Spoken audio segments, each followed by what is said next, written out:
"I want testicles on mine," said Mickey. He was talking about the alien headdress he was making in class.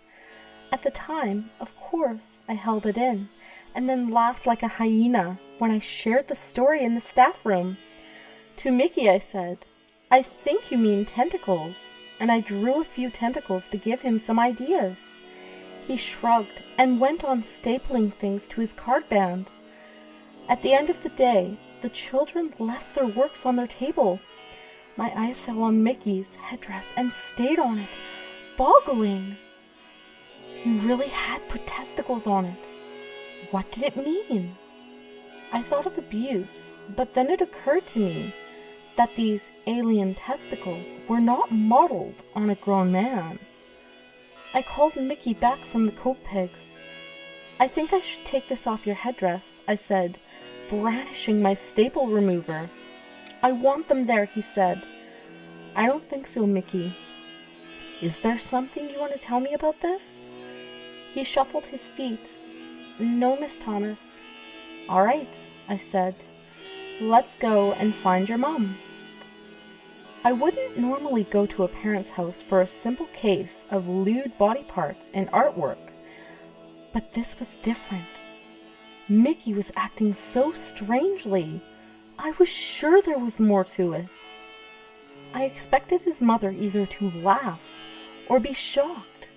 As it turned out, she wasn't in the least surprised. "I'm so sorry he's done it at school," she said. "I've told him not to make hats with them on them, but what can I do about it, really? I'll have a word with him about it at school, though." "Thank you," I said. "So he's done it before?" The mother sighed. "He's just determined to wear them on his head. He sleeps in them." It wasn't so much Mickey's behavior that alarmed me as his demeanor. At school, he had been nervous and evasive. Then that evening, just before I left, I found him wearing a testicle headdress. He was clutching it protectively, but overall seemed calmer than he had been during the day. "It only matters after dark," he told me. Then he added, in a sinister tone, "So far." "What do you mean, Mickey?" I asked, but he ran upstairs without answering.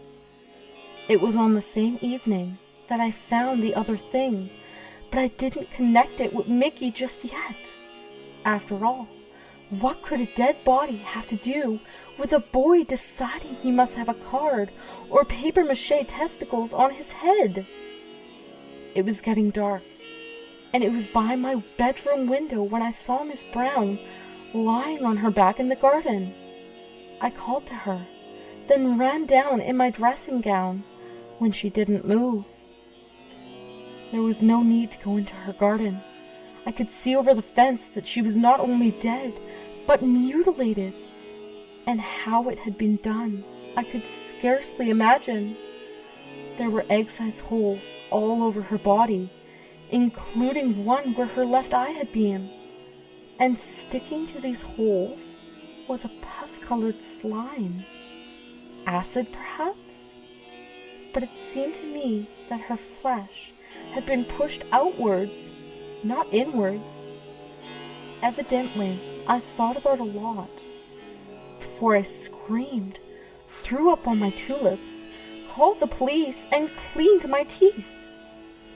Nothing that happened next matters now. I put my clothes on for the police. They questioned me. One of them made me a cup of tea because I was so jittery. They would never solve the mystery. I knew something had happened that we could have no concept of. And yet, I still didn't link it with Mickey's behavior. I did that next night, when I was awoken by the screams of my neighbor on the other side. I ran to the window and... oh, how can I describe what I saw? Only two things I did notice about it. And now, I cannot do justice to the horror of them, so I shall state this blandly. Great tentacles were dragging Mr. Green from his bedroom window and toward a creature with testicles on its head. I couldn't stop watching. Mr. Green was lowered, screaming to the underside of this creature. I couldn't even stop watching when it secreted something into Mr. Green's mouth. When it was finished, it put him back to bed. He would probably think it was all a dream, until the eggs hatched. That had to be it. Well, maybe not. But it was the only explanation I could think of. Miss Brown had been incubating the eggs for a while, and the day before, they had burst out of her. I confess I spent time pondering the mating habits of one of these creatures. If I was right, did they impregnate themselves? Unlikely, I thought. For one thing, they couldn't reach. Rather, they must be a very efficient race where both partners got pregnant. Then I realized, what the hell did it matter? I thought of Mickey and his headgear. He must have known about this. So what was he trying to do? Protect himself? You could never fool them into thinking he was one of them, surely. Then it was a mark of respect. Or a shiver went through me. Had he summoned them?